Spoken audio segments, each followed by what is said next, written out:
Mariborsko gospodarstvo je v krizi že dolgo časa. Kako vpliva recesija, nov val na to? Ja, Štajerski gospodarski zbornici iščemo nove priložnosti ravno v tem času recesije. Jaz ne bi toliko govorila o negativnih vplivih. Negativni vpliv je sigurno v tej smeri, da je upad števila naročil in to v večini podjetij. In izhajajoč iz tega seveda so možni ukrepi, ki lahko ublažijo trenutno socialno stisko. In pa seveda, kar bi pa si posebej želeli, je, da s temi ukrepi povečamo konkurenčnost podjetij. Se po vaši oceni kriza poglablja, bo odpuščen več in tako dalje, ali so rešitve že toliko blizu, da... Po naši oceni, pa tudi po oceni vseh ekonomistov, mislim, da se je kriza na nek način šele začela. Vendar bi jaz poudarila posebej, da je treba iskati nove rešitve. Jaz mislim, da je kriza lahko neke vrste priložnost. In te priložnosti je treba iskati v smislu prestrukturiranja, v smislu novih tržnih niš ali pa tudi novega izdelka. Navsezadnje.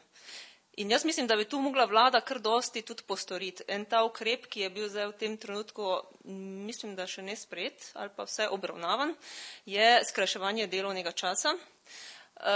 Vendar bi na nek način vseeno poudarila, da ta skrajšan delovni čas je neke vrste kratkoročni ukrep, bolj v smislu subvencioniranja, na nek način ublažitev te socialne stiske, bolj ne z vidika toliko delodajalcev, kot pa z vidika delojemalcev.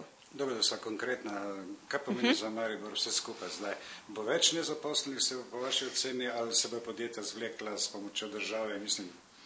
Ja, podjetja so že izkoristila določene podjetje iz kovinsko-predelovalne industrije, elektroindustrije, predvsem podjetja, ki se na nek način vezana na avtomobilsko industrijo, so že začela posluževati, bi rekla prej, skrajšanega delovnega časa. In to še v tem času, ko še seveda tudi ukrep ni bil sprejet. Jaz imam podatke z terena, da je teh delavcev, ki so že v tem procesu skrajšanega delovnega časa okrog 1000. Predvidevamo pa, da bo do konca leta nekako čez 2000 takšnih delavcev in izhajajoč iz tega seveda lahko tudi računamo, da nekaj bo pa tudi odpuščan. Ravno zaradi tega, ker je število naročil je vse manjše in je tudi upad naročil. Določena podjetja so celo na nek način mogla zapreti določene programe. Me bo zanima sodelovanje z vlado. Kak teče? Jaz bi mogoče ta čas tudi izkoristila. Mi imamo 27. januarja, imamo en velik dogodek na temo razvojne priložnosti štajerskega gospodarstva v času recesije. Tu imamo gospoda dr. Lahavnika, imamo tudi namestnika Banke Slovenije, tudi predstavnike bančnih sektorjev in pa gospodarstvenikov, kjer se ravno želimo pogovarjati, s kakšnimi ukrepi in kako so ti ukrepi praktično vplivali na razvoj gospodarstva. Mi si obetamo še več ukrepov, ki bo ravno spodbujala podjetja, da bodo konkurenčnejša, da bodo seveda se razvijala dalje.